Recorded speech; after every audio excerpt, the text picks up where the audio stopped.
Welcome to episode 53 of the 301 show. Got a great episode on tap for you here today. The Vikings are in the middle of some controversy and some kind of crazy rumors. The Twins continue their offseason kind of struggles, path, if depending on how you want to look at it. And the Wild and Wolves are on opposite trending paths right now as they continue both of their regular seasons. All of that and more here on episode 53 of the 301 show.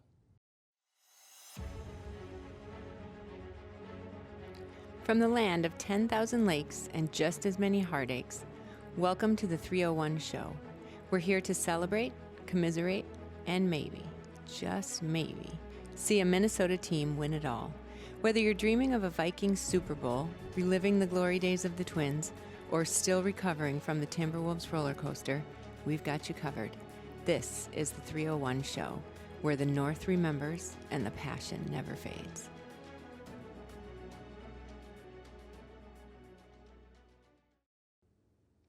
All right, I'll stop in here for just a second to say, like the video, it lets YouTube know it's a good video and they push it out to other people who are interested in Minnesota sports. It does the same thing when you subscribe to the channel.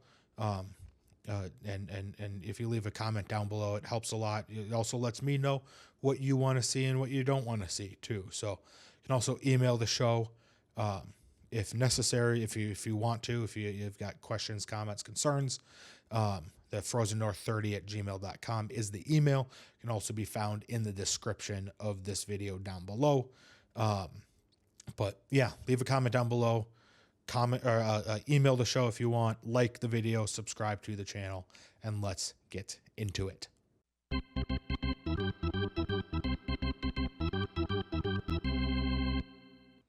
We will start here with Target Field Talkers. There's a couple things I want to go over, and then a broader discussion with the Hall of Fame ballots and a couple of players going into the Hall of Fame. There's a discussion I want to have on that. But to start, the couple pieces of news: the Twins made a trade with the Red Sox. The Red Sox. The Red Sox acquired catcher and first baseman Nate Baez, and the Twins acquired utility infielder Tristan Gray, which is a depth piece, as just can play anywhere on guys' off days if he can make the 26-man active roster. And then they ended up trading Vidal Brujan, who we talked about last week, as a waiver claim that they made, and in very Minnesota Twins and Polads as the owners fashion, it was for cash considerations, what they traded Brujan for. So that was more to make room for Tristan Gray on the 40-man roster, and the potentially the 26-man active roster. But yeah, they made that trade. That has been one of their bigger moves, I guess. Another piece of news here is that they brought back Taylor Rogers as a part of their bullpen. Rogers was with the Twins in a few years ago. He was then went to the Padres and the Brewers before going to the Giants, and then he was on the Cubs and the Reds last season. So he is now back with the Twins. He spent the 6 seasons with the Twins from 2016 to 2021. He was their closer for a couple of years. So they added just a couple of, or just another veteran bullpen guy. And they are, yeah, they're just bulking up the very clearly the worst part of their roster right now, with that being the bullpen. Another former Twin did retire too, Ryan Presley. He has come back to the Twins too. He will serve as a player development coach for the Twins for both major and minor league players. So if you can get some of these guys with former players and players that have had that have played in more recent times, and you can get them talking to the younger guys and developing them. That is something that the Twins have struggled with in the last few years. So I think having a Ryan Presley around the guys will help them to develop. Walker Jenkins, a Royce Lewis continuing to develop, and just having guys that have played recently. You're not bringing back Tony Oliva. No offense to Tony Oliva, but just the fact that the game has changed so much since he played, like, it is just a different game at this point. And so I think having someone that has played recently can talk to the younger generation better maybe than like a Tony Oliva could. But we'll move on to the Hall of Fame discussion here. There's a Carlos Beltran went in, and now I'm blanking on the other name on who went into the Baseball Hall of Fame. But there is a rule with the Hall of Fame of you have to keep 5% of the vote to stay on the ballot from year to year. So at least 5% of voters need to say yes to you, that you should be in the Hall of Fame if you want to stay on the ballot. In 2018, Johan Santana got on the ballot, and he received 10 votes of all of the votes, which was 2.4% of the vote. So he was a one and done vote. Now, I think that this is stupid because I'm going to read you some statistics here, and I think he absolutely deserves not only to have remained on the ballot for more than just the one season, but I think he deserves to be in the Hall of Fame. His career statistics, he went 139 and 78. He had a 3.20 ERA, 15 complete games, 10 shutouts, 1,988 strikeouts, 567 walks. In terms of awards, he finished in the top 15 in MVP 3 times, finished in the top 10 twice. He had a Gold Glove. He had 2 Cy Young Awards, should have had 3 Cy Young Awards, and 3 in a row nonetheless. But Bartolo Colon, that 1 year in the middle of Johan Santana, had more wins than he did, but Santana had better the rest of the stats were better that year. So Santana should be a 3-time Cy Young Award winner, and he was a 4-time All-Star. I think that deserves to be in the Hall of Fame. I think he is good enough to be in the Hall of Fame, and that's not just because he's a Twins player and this is a Minnesota sports show. Like I truly believe that he should be in the Hall of Fame, and definitely deserve to be on the ballot for more than just the one year, the one vote. So I think you can take that too, and with a little bit of a grain of salt, because I am just a dude with a microphone right now. But there's no other way for me to put it other than I believe that he deserves to be in the Hall of Fame. And I think some of the voting and the criteria that the voters use is messed up if he didn't get into the Hall of Fame. moving on here to predictions. Again, Target Field Talkers didn't have any come off. At least I don't believe I had any come off the board as I'm double checking this. Now, I did not have any come off the board here for Target Field Talkers. Had 3 coming on the board here. I think the Twins team ERA will be lower in 2026 than in 2025. So I think the starters are going to go I think the starters are going to go longer this season, so they won't have to rely on the bullpen as much. I think Royce Lewis bounces back and doubling down on what we were talking about last week with him getting his swagger back. But I think Royce Lewis leads the Twins in home runs. And then I think Pablo Lopez has more strikeouts in 2026 than he did in 2025, which shouldn't be that hard to do if he just stays healthy for the entire season.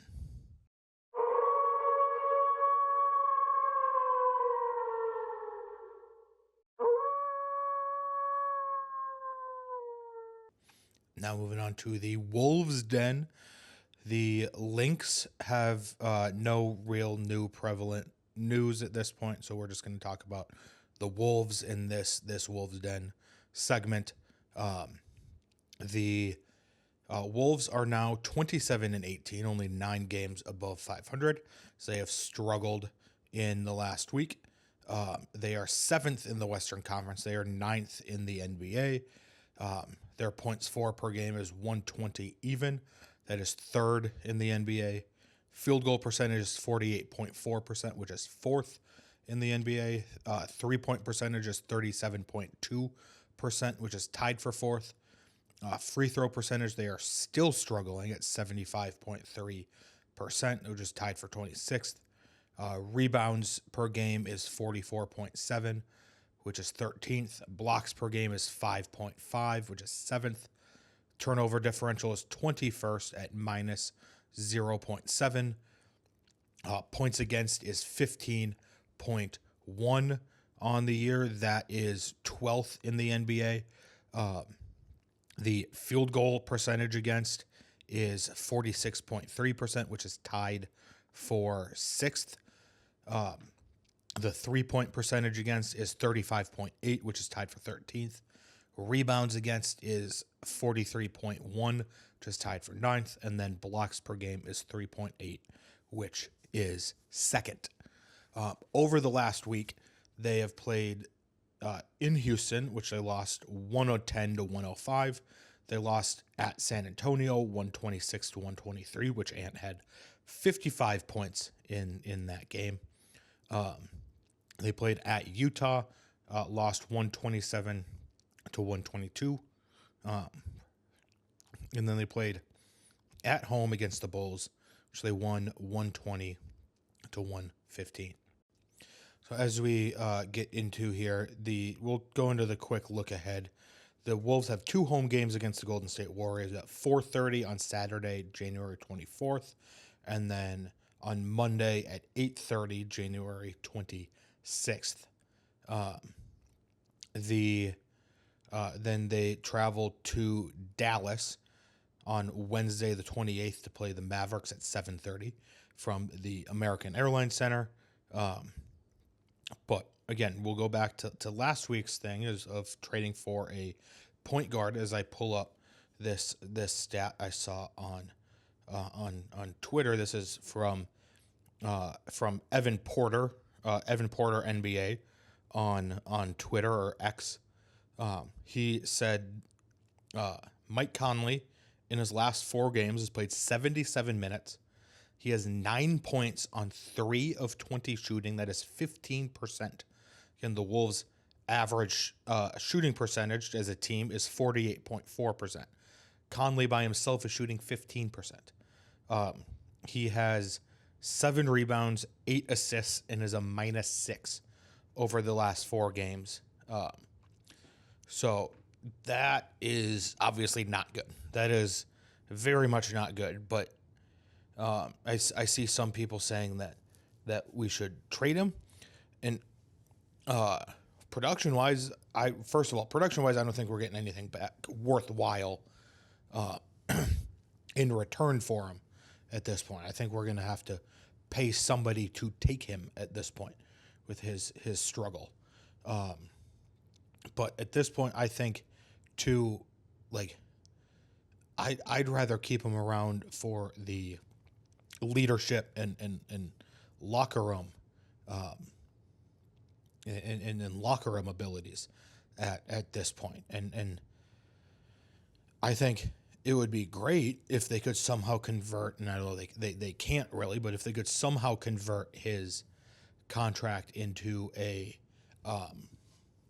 assistant coach contract, and if they can somehow keep him next year as an assistant coach, I think that would be fantastic for the Vikings because of the leadership, and it's just simply it looks like age is just catching up to Conley at this point, and like Conley has been a very good player for the Timberwolves, but is slowing a step just with the age catching up at this point. And again the Chicago Bulls with Colby White seem like the best option at this point to try to replace some of those minutes, and you run Dante DiVincenzo and Colby White as your point guards. And maybe you throw in Bones Highland there too. But in other news, the 100-plus point streak in games has hit 103. So the Wolves have scored 100-plus points in their last 103 games. And again, I think if you told the Timberwolves saying that in 2010, I think that they might go immediately into a coma. But the bigger piece of news is that Ant is not a starter in the NBA All-Star game. He will be an NBA All-Star, but the way the voting works is the media gets a third of the votes, the fans get a third of the votes, and then the players get a third of the votes. And they rank basically their top 10 players, and they average them all out. And if there's a tie, it's the fan vote that breaks the tie. And so Ant was ranked fourth and sixth in the player vote fourth and fifth in the player vote and the media vote, and then seventh in the fan vote. And I do see a lot of people that are mad about this and saying that he should absolutely be an NBA All-Star, which again, I think he is very much good enough to be an All-Star and a starter for the All-Star game, for the Western Conference in the All-Star game. But at this point, my response to that is who cares? The NBA All-Star game hasn't meant anything in years, and the scores are 210 to 190. Like, that's the final score of these games, and it's just the All-Star game in the NBA just does not matter anymore. And I personally just I understand it can matter for players because they have written into their contracts where they get bonuses if they're an All-Star, a certain amount of times, or if it's once it hits this amount of money, if it's twice it hits this, and I understand that part of it, but the NBA All-Star game just doesn't really matter anymore, and I personally just do not care that Ant wasn't named an All-Star to this this year, wasn't named an All-Star starter this year. So I just don't think it matters as much, and clearly obviously does not matter as much as like their upcoming schedule and the trade deadline coming up here in the middle at the beginning of February. And I think some fans need to just take a step back and be like, this, at the end of the day, it doesn't matter, and it there are more important things in the NBA than Ant not making the All-Star starting lineup. So yeah, moving on to predictions here, because I have no better way to transition from that to the predictions. Had 3 come off the board, and they all came off the board because of one game. The first one is Ant drops 50 plus in a game next year, meaning this he made this off in the off season. So in this season, he drops 50 plus in a game. He dropped 55 in the loss to San Antonio. Said he would drop 40 plus in a game before February 1st. That was obviously correct with the 55 plus. And then Ant drops 40 plus in at least one game, at least once in his next 4 games. And that was while he was, I said that while he was out with injury. So he did that once he came back. That brings it up to 42 total correct predicted out of 125 total predicted. And then that is 34% correct. 3 coming on the board here. Said the Wolves win at least 2 out of their next 3 games. So between the 2 Golden State and the Mavericks games, they will win at least 2 of the 3 of those. I think the Wolves beat the Mavericks by 20 plus points. And then Ant drops 40 plus in either of the 2 games against the Golden State Warriors.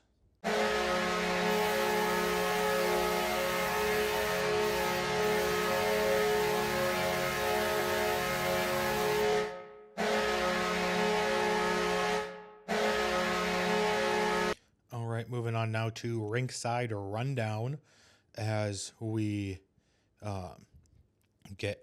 move on here to the hockey segment. We'll start with the Frost because there's just more discussion here with the Wild that I want to bring up to just take some more time on. But the Frost are 5-2-3-3 in the PWHL. They are tied for second. And they have 22 points on the year. They have 38 goals for on the season, which is first. That is most in the PWHL. They have 28 goals against, which is third. And they have on the power play, it's 17.6%, which is second. And the penalty kill is 77.6%, which is eighth in the league. If you look back over the last couple of games that they have played. They played in New York against the Sirens, which they won 3-2 in overtime. And then they were at home against Montreal, where they lost 2-1. Looking ahead here, they play the New York Sirens again, this time at home on Sunday, January 25th at 2 p.m., and then they play at home against the Vancouver Golden Knights at 8 p.m. on Wednesday, January 28th. But they did get their 24-25 championship rings for winning the Walter Cup last season. As we move on to the Wild here. For the Rinkside Rundown, the Wild are 29-14-9 on the season. They have 67 points. They are second in the Central Division. They are second in the Western Conference, having surpassed the Dallas Stars. They have 3.17 goals for per game, which is 15th in the league. They have 2.83 goals against average per game, and that is 7th in the league. In terms of shutouts, they are tied for first with the New York Islanders with 7. The power play is 7th in the league at 23.8%. The penalty kill is 76.7%, which is 27th in the NHL. The face-offs sit at 30th in the NHL, which again, we'll get into that discussion, a little bit of a discussion there in a second, but 30th in the NHL on face-offs at 46.5%. The shots per game is 29.1. That is tied for 8th.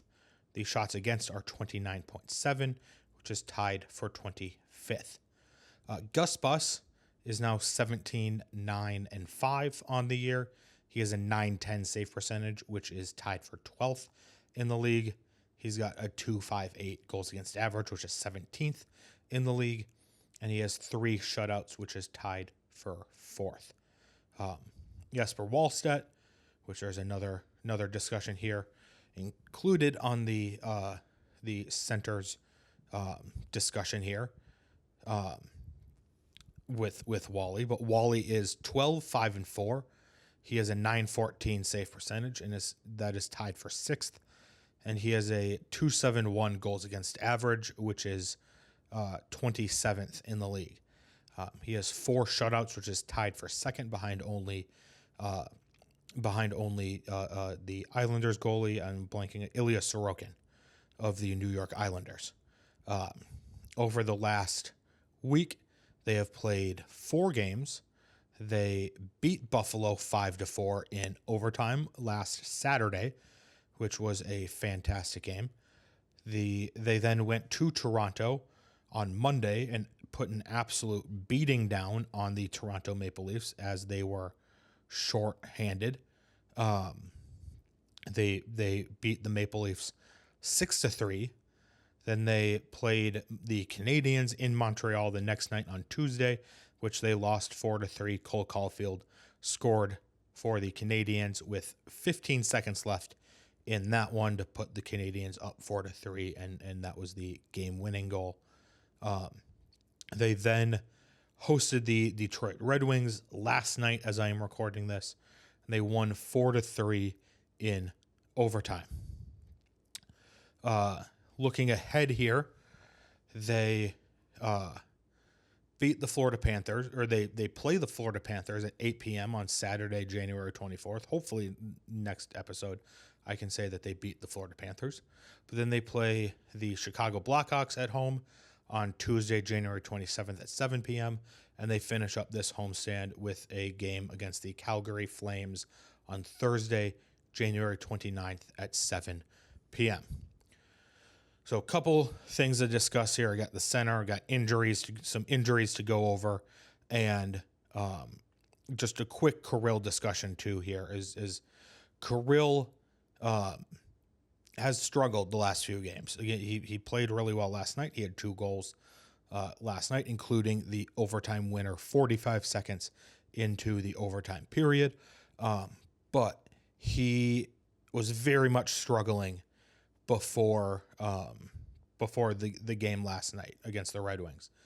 And this is where I was listening to the Judd's Hockey Show, which is another fantastic show. If you guys haven't seen that one, go check that one out too, Judd's Hockey Show. They were discussing just Kirill's contract, and they were talking about how he is making $17 million next year. And I will say I completely agree with them when they make this next point too, is yes, he is doing a lot of other things really well. He's assisting really well. But when you're making $17 million a year as the highest paid player in the league, you need to be scoring goals too. Like you need to be doing more than just assisting on these plays. So again, I also think this team, I know you have Quinn Hughes. I know you have 2 stud goaltenders, but I think the lifeblood of this team is still Kirill Kaprizov.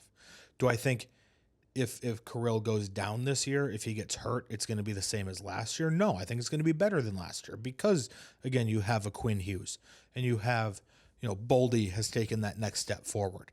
And you have 2 goaltenders that you could play either one and have a very good chance of winning in any given night, no matter who the opponent is, no matter if it's home or away, no matter if it's, coming off a back-to-back. Like you still have a very good chance to win, no matter who your goaltenders are. But I think Kirill Kaprizov is still the heart and soul of this team right now. And he's the player that is going to be depended on here, especially next season when he's making $17 million, because that extension kicks in next year, not this season. So I think he is going to need to continue to score goals and to continue to be just the player we all know he can be. And like, this is not an unreasonable ask because we have seen him perform this way and perform this well in earlier this year, not even just in years past, literally earlier this year when he was playing really well with Matt Boldy. And we know that he can play this up to this standard and up to being a top 10 player in the league. And that is not, like, for a lot of players, that is too steep. You know, for all but 10 players in the league, being a top 10 player is unattainable. And just by definition of it being a top 10. And I think that Kirill has the ability to be in those top 10 players in the NHL right now. And if he keeps performing like it last night, I think he will be a top 10 player in this league if he's not already there. But we'll go on to the injuries list here, which were piling up for a while. Joel Eriksson-Ek was on the IR. He was back last night. Matt Boldy and Zach Bogosian were both out too. And probably the more unfortunate piece of news here was that Jonas Brodin is out with a lower body injury, and he will be out for weeks. They say several weeks at this point, and he is going to miss the Olympics. He was taken off of Team Sweden's roster, and he will miss a few weeks there. So maybe a good thing that he can't get re-injured in the Olympics last year, because he did get, pretty sure he got hurt, or Joel Eriksson-Ek maybe it was, got hurt in the Four Nations last year. So I'm glad that they are not able, or at least Brodin won't be in the Olympics to get a more severe injury than just a few weeks. But obviously still devastating that he's out now, because he also is a massive part of this defense. And I think too, if the Wild are playing this well without him, like, they're going to play even better with it. Like, Brodin, when healthy, is still a fantastic player. Like, I wouldn't say he's like a superstar player, but he still very much benefits the Wild when he is playing. So I think he would be is very much missed at this point. We got two players that there are reported interest in, that the Wild have reported interest in trading for at or before the trade deadline. And this year there are basically two trade deadlines of the rosters get put on a freeze a few days before the Olympics. So if in the Olympic break, players don't have to worry about being traded and potentially having to move if they're playing overseas in the Olympics in Italy. So there will be a quasi trade deadline at that point, and then the actual trade deadline in March. But those two players are the Rangers' Vincent Trocheck and the St. Louis Blues' Robert Thomas. Now, Robert Thomas is a more interesting discussion here. So let's go over the Trocheck one first, because I think that this. Well, I'll give my thoughts on just kind of comparing the two in a second here. So Vincent Trocheck, so far this year, I'll give his this year stats and his career stats. He's got, so far this year, he's got 11 goals, 21 assists for 32 points. And he has a face-off percentage of 56.3%. And in his career, he's got 234 goals, 376 assists for 610 points. He has in his career, he has a face-off percentage of 54.1%.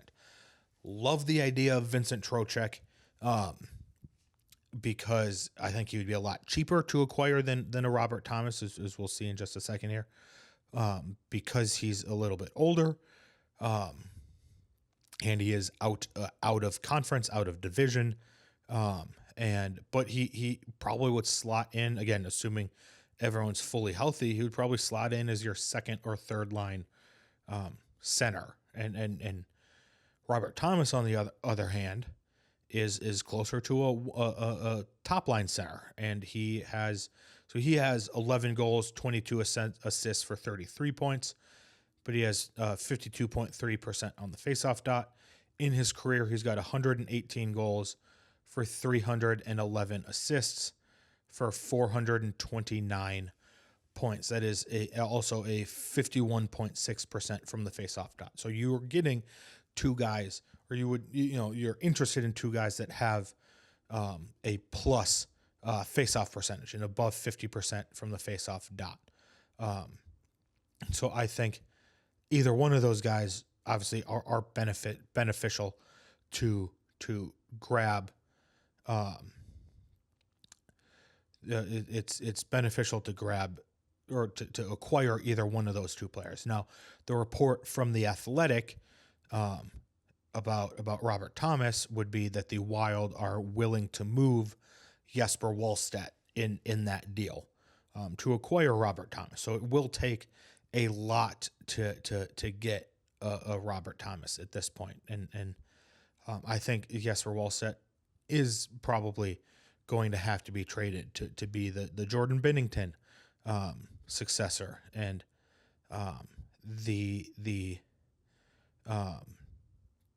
that would basically just be the in-division tax at this point. And my question just there is, I just don't know if I'd be willing to do that, because like obviously the big issue is you would have to play them a ton because they are in your division, and that might come, bite you in the butt down the line in future years. Maybe not so much this year, but in future years, as Wallstedt gets better, as the Blues get better. And the other question I have is about Filip Gustavsson, and we've seen Filip Gustavsson when he's been on, he's hadn't had to play 70 games or 65 plus games. Like he's been able to live in that 45 to 55 game range, and that's when he's been on his best, like splitting time with Marc-Andre Fleury or now this season Jesper Wallstedt. And I think having a tandem like that is a good benefit for the Wild and for Gustafsson himself too. And so I think that I wouldn't, at least this season, be willing to move Jesper Wallstedt right now. And maybe if he could net you something just insane too, and I'm not saying Robert Thomas isn't insane, then I'd be willing to move on from him. So, I think Vincent Trocheck is way more likely to be the center acquisition at the trade deadline for the Minnesota Wild. So, got some predictions. There's one prediction coming off the board here for Rinkside Rundown. I said Kendall Cooper will score her first PWHL goal in her first 5 games. Should have come off the board a while ago. She has not scored yet. She's got 7 assists so far for 7 points. But she has played about 12 or 13 games now. Can't remember exactly, but she still is looking for her first PWHL goal. And I've got 3 coming on the board here. All kind of manifestations. Me wanting to try to manifest all of these 3. Said the Frost will beat New York and Vancouver, and those are their next 2 games. So I'm saying that they will beat both of them. And then the next one is that the Wild will trade for a center before the trade deadline hits. And then Filip Gustavsson will record the next Wild shutout. The next Wild shutout. So the next time a Wild goaltender gets a shutout, it will be Filip Gustavsson.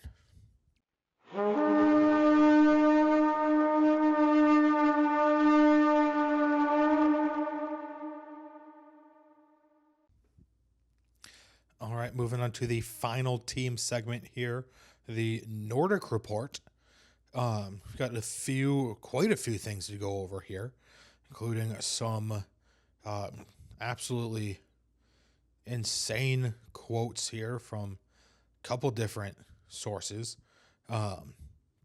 But thought we'd start with some fun here. Again, it's never too early for mock draft season. So Mel Kiper has dropped his mock draft 1.0. We'll go over some of the crazy picks, the or some of the notable picks, we'll say, of this one until we get to pick 18 with the Minnesota Vikings at pick 18 of the first round. So again, Mel Kiper is nicknamed the godfather of the mock drafts. He puts out a mock draft every single year, and he is he put his first one out recently, and just going with the first round picks. I don't even know if he put out more than a first round mock draft, but with his first overall pick, the Las Vegas Raiders select Fernando Mendoza, the quarterback out of Indiana, Heisman winner, national championship MVP. I think it's pretty obvious that they are going with Mendoza. With pick 5 of the first round, we'll skip ahead a few picks. The New York Giants select Carnell Tate, the wide receiver out of the Ohio State University. And I just think that becomes a lot more of a scary team if you get Malik Neighbors back healthy, you get Jackson Dart healthy, you get Cam Scadaboo healthy, and that actually starts having some weapons there for Jackson Dart to throw to and hand off to. So Carnell Tate, I think, would be a great addition, at least for the targets there on the Giants.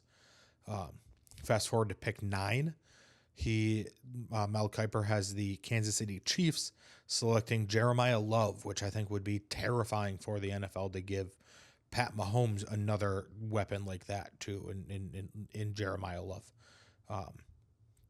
Pick 10, the next pick, and the reason I added this one in here is because I love this player, and I don't think he's going to fall much past pick number 10, if not going earlier than that, but that would be Caleb Downs from Ohio State, the safety. I think he would be a fantastic Harrison Smith replacement if the Vikings had a higher pick than that, or if Caleb Downs falls somewhat. I don't think that the Vikings are going to be able to trade up to pick 10 or should trade up to pick 10 because of how many spots that they need help with. But I do love Caleb Downs. I would love Caleb Downs on this Vikings team. Pick 16, he is the Jets' second pick of the first round. This is the pick they got for Sauce Gardner going to the Indianapolis Colts. They have Mel Kiper has the Jets selecting quarterback Ty Simpson, which I think is a little bit of a reach there for Simpson. And then pick 18, the Minnesota Vikings select Mansoor Delane, the cornerback out of LSU, which I would not be opposed to selecting a cornerback in this to go along with Byron Murphy, and just like a young quarterback, because that is what they need at this point. So Mansoor Delane, we'll go over some of our own mock drafts here in the offseason for the Nordic Report eventually, but that is who Mel Kiper has the Vikings taking as of now. Second bit of news here is that Aaron Jones is a finalist for the 15th annual Salute to Service Award, and that this is given to a person who, the quote here is it's given to a person who displays exceptional efforts to honor and support members of the military community. So congratulations to Aaron Jones on being a finalist for that award. There are a couple of things here, and they all kind of relate to each other in one way or the other. So we will go. There's been some discussion on the Vikings quarterback situation. And so we'll give a quote here. Mac Jones has been an option. He had a quote the other day. He said, "I'm on a 2-year deal, but I believe I'm a starter in this league, and I'm excited to continue to get better this offseason and see what happens." In a way, I had good 2 seasons in one. I had a good season as a starter, kind of, and a season as a backup. It was just so fun to get, like they say, the train back on the tracks. That's what I wanted to do. I put a lot of good film out there. So I agree with him, and I think Mac Jones would fit in. I do think in this offense as to getting this, just back to closer to that quarterback play that's around league average, and I think that would get the Vikings back to the playoffs. In all honesty, I think the Vikings would be a playoff team if they had Mac Jones and could potentially win a playoff game or two with Mac Jones.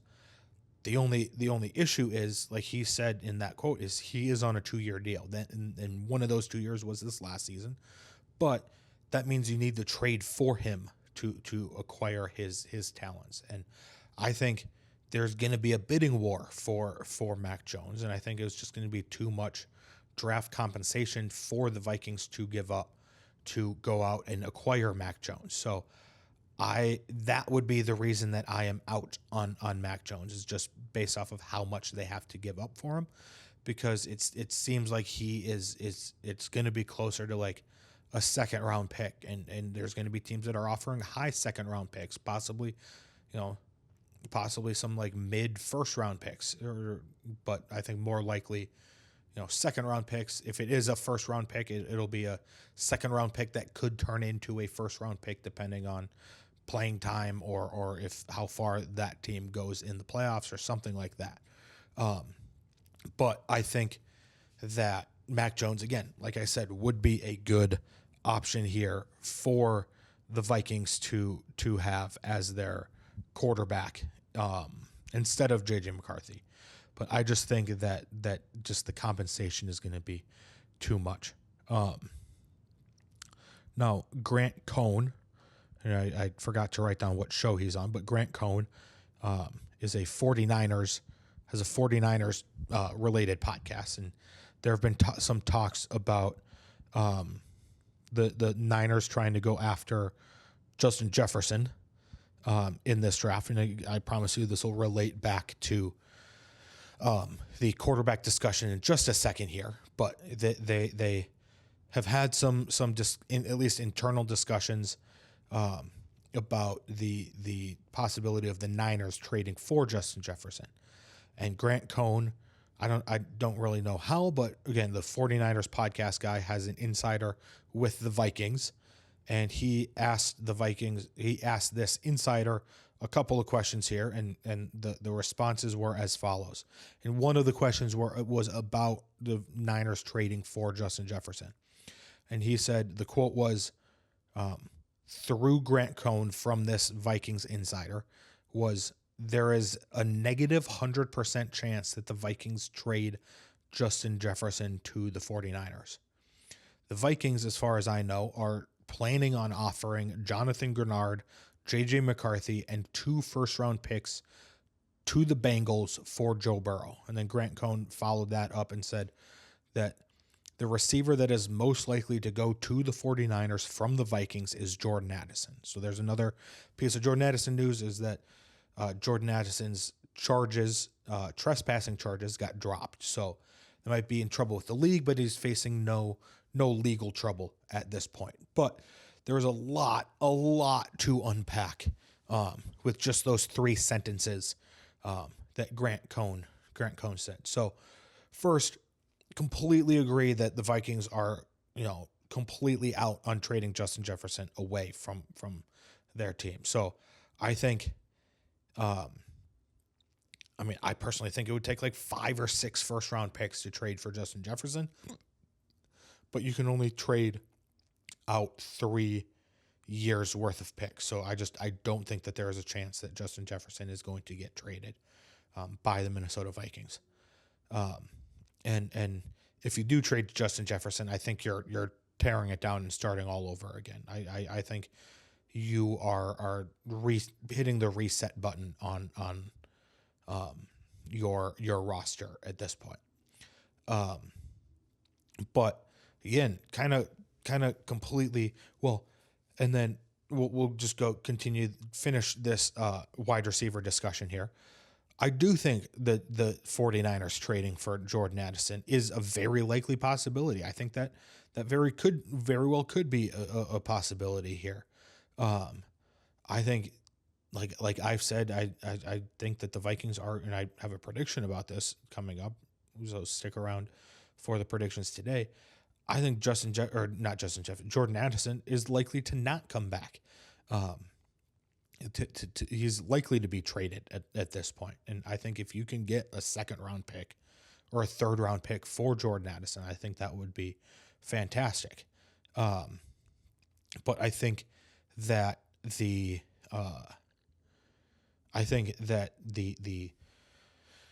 Niners are one of those teams that would make a ton of sense to trade for Jordan Addison. I think it's the 49ers. I think it's the Bills. Probably the Ravens too would make a lot of sense to trade for Addison. But I think the Niners and the Bills are the two teams that make maybe the Patriots too get thrown into that. But I just think that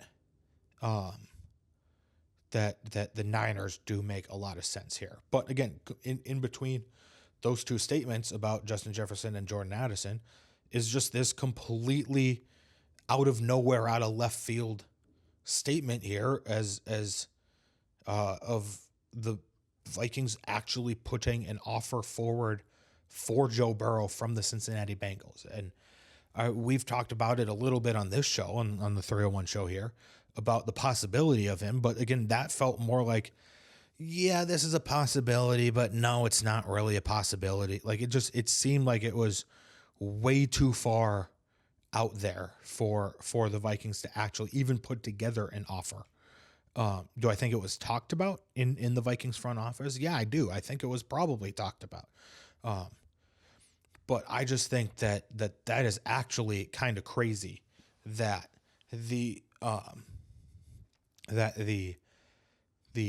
Vikings are planning on making an offer to the Bengals for Joe Burrow. And I do think that you would have to give up someone like a Grenard, one, to kind of make the salaries work, but then two, and I know Grenard is making nowhere near what Joe Burrow is making, but then you can give them a defensive piece there and help out their defense a little bit. And then the value gets made up with the two first round picks too.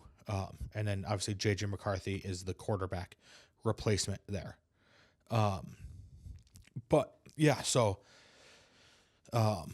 we'll see if there's any more reports there on if the Vikings actually did put on, because the statement was they're planning on offering Grenard, McCarthy, and 2 first for Joe Burrow. I think it would be awesome to see the two LSU kids reunited in Minnesota wearing purple and gold like they were down in Baton Rouge. I think too, it's a good thing as well, like that the Vikings did re-sign Brian Flores as the Vikings defensive coordinator. I was to full transparency, I was getting worried about it. Because the way it works, and this is like Mike McDaniels too. Mike McDaniels took the Chargers offensive coordinator job. If you are a coordinator, you can still get talked to about being a head coach. But you can't make a lateral move to another team's coordinator position. So now that the Vikings have re-signed him as the defensive coordinator, if he does not get a head coaching opportunity, he will be back for the 2026 season as the Vikings defensive coordinator. So again, that's the same thing with Mike McDaniels in LA. He could get a head coaching offer, and I don't know if he will, but could get a head coaching offer, and he could go pursue that instead of being the Chargers OC. Brian Flores, and more relevant to this segment and the team we cover here, did get a second interview with the Pittsburgh Steelers. And so that very well could be where he's going to is Pittsburgh. I do think that would be a good fit for him too, because they have a great defense. He was there too before he came, I think, as the linebackers coach, maybe. I can't remember exactly, but under Tomlin as a position coach in Pittsburgh. So he knows the team, knows the front office is all generally the same, knows the ownership. So he very well could be the Steelers head coach now that Tomlin is out. But speaking of Brian Flores, this is the final quote here. So Matt Pettine went on. He was the Vikings assistant head coach, and he was the outside linebackers coach. He went on the Ultimate Cleveland Sports Show, and was asked about his thoughts on Brian Flores, because they were talking about the Brian Flores potentially being considered for the Cleveland Browns head coaching position. That one is still open. And so he was asked, what are your thoughts on Brian Flores? And Matt Pettine's quote here was, probably not many that I would prefer to share. We didn't see eye to eye on a lot of things, and that's why I spent this past year on offense. I'll take the high road on that one. Couple things. First of all, from this quote, it seems like Brian Flores did not bring in a good culture here to this Vikings defense, just based off of that quote. But when you look at what the actual players are saying, it seems like he is wrong. Mike is wrong here. And Brian Flores did bring a good culture, because it seems like all of the players love playing for Brian Flores, and they love what he brings to the table, and they love just everything about him at this point. And to be honest, dude, he is a very, very good defensive coordinator and a very, very good coach. And this is also something too that we didn't discuss on this show, but Mike Pettine did not travel to Seattle with the team when they played the Seahawks. And they want the coaches there. Like, you are hired to be a coach for the games, right? Not just practice. But he decided not to travel with the Seahawks. And so that puts up a red flag about this quote too, and just about Mike Pettine as well. And so the last thing here is his title, and maybe it wasn't official this last season, but his title with the Vikings was assistant head coach and outside linebackers coach. Outside linebackers, again, just in case nobody is in case you're wondering on this, outside linebackers is a defensive position. So he is the coach, the coach of a defensive position group. But in his quote here on the Ultimate Cleveland Sports Show was, that's why I spent this past year on offense. So he's a defensive players coach, defensive position coach, but he spent the year on offense. I'm seeing a ton of red flags here from this coach. And he is also, he was retired. Like, he retired this offseason. He is, I think, in his late 50s is what I heard. 58 or 59. Coaches don't just retire at age 59. So I truly believe that they did not end on good terms, and KOC took the side of Brian Flores, and basically forced Mike Pettin out, and now Mike Pettin seems salty. Again, I don't know that for sure. That is alleged. That is all alleged. That is just me reading between the lines on this. It just not his quote not making complete sense on the Ultimate Cleveland Sports Show here. So that was his quote. Those are my thoughts on the quote. I don't fully understand where he is coming from at that point. So we'll move on to something maybe some of you would argue I still don't understand, but I'd like to think that I understand predictions pretty well. I did have one come off the board here. Said at least one Vikings offensive lineman makes the Pro Bowl team. The initial Pro Bowl, the team was leaked out or announced, and nobody made it on the Vikings, so that is incorrect. That is 50 out of 141, and that is 35%. Got 3 predictions coming on the board here. I said that Jordan Addison will get traded by the Vikings while still on his rookie contract. So this will include the 5th year if they pick up his 5th year option. Just on his rookie contract before an extension kicks in, Jordan Addison will be traded by the Vikings. So basically before the end of the 2028 season. So either this offseason, during the next season, or the same thing for the 2027 season.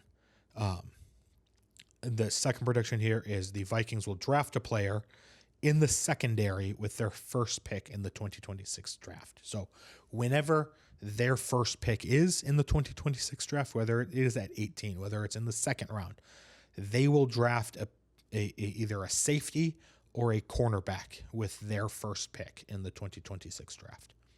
And third and final prediction is that Jalen Naylor returns to the Vikings on a multi-year deal in the 2026 offseason. So I think he is going to re-sign with the Vikings this offseason on a multi-year deal.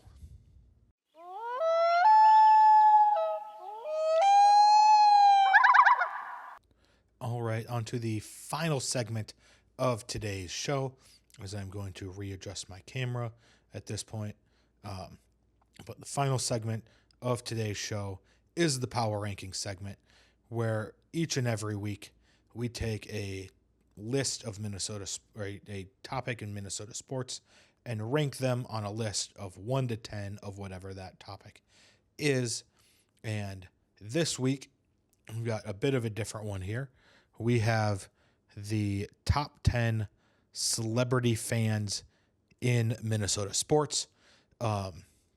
And it just kind of did it a little bit subjectively here. I mean, they are Minnesota fans, but ranking them 1 to 10 is just kind of subjective at this point.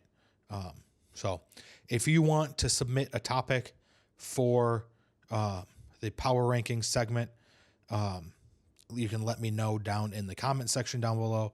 You can also email the show at frozennorth30@gmail.com. Either way, we'll try to get every topic on at some point on the power ranking segment here.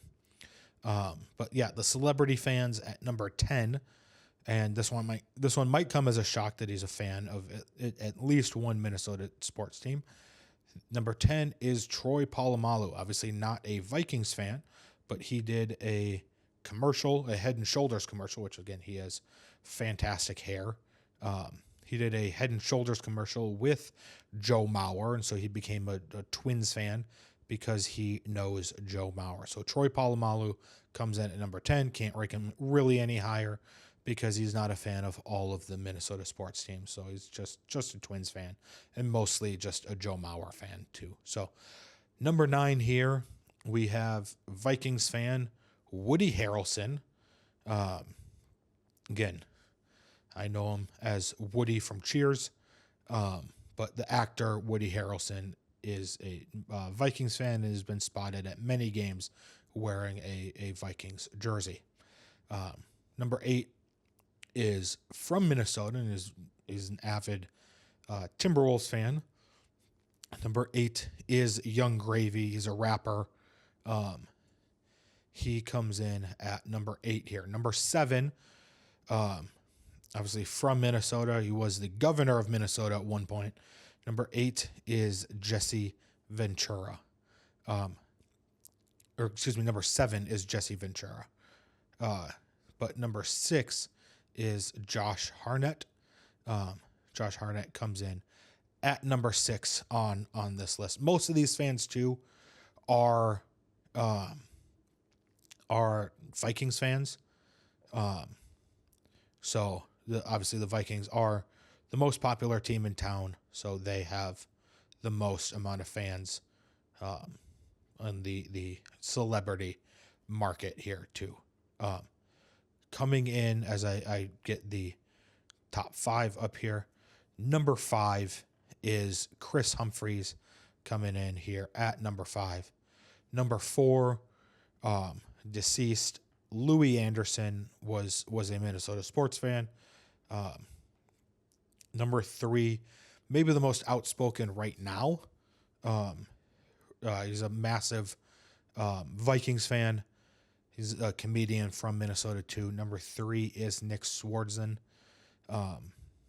He comes in at number 3. He was the one, I forget what show he was on, but he was on some sort of show last year, and he predicted that the Vikings would go like 15-2 or 16-1 or something like that. We went 14-3. So he actually came pretty close on his prediction there. But comedian Nick Swardson comes in at number 3. Number 2 is actor Josh Duhamel coming in here at number 2. And number 1, the most famous, well-known celebrity from Minnesota, massive Vikings fan, is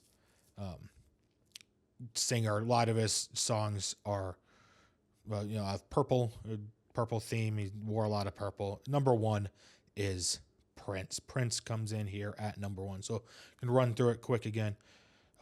From 10 to 1, Troy Polamalu, Woody Harrelson, Young Gravy, Jesse Ventura, Josh Harnett, Chris Humphries, Louis Anderson, Nick Swardson, Josh Duhamel, and Prince are the top 10 Minnesota sports celebrity fans. All right. Thank you for watching episode 53 of the 301 show. Again, please like the video as it lets YouTube know it's a good video. Subscribe to the channel, push the channel out to other people. You can send this video to friends and family if you see fit. You can leave a comment down below where I'm right and wrong. If you want to see someone on our 301 banter series too, where we interview athletes, coaches, Minnesota media members. They have to be somehow related to Minnesota sports. But you can also email the show at frozennorth30@gmail.com. And we will see you next time for episode 54 of the 301 show. Peace.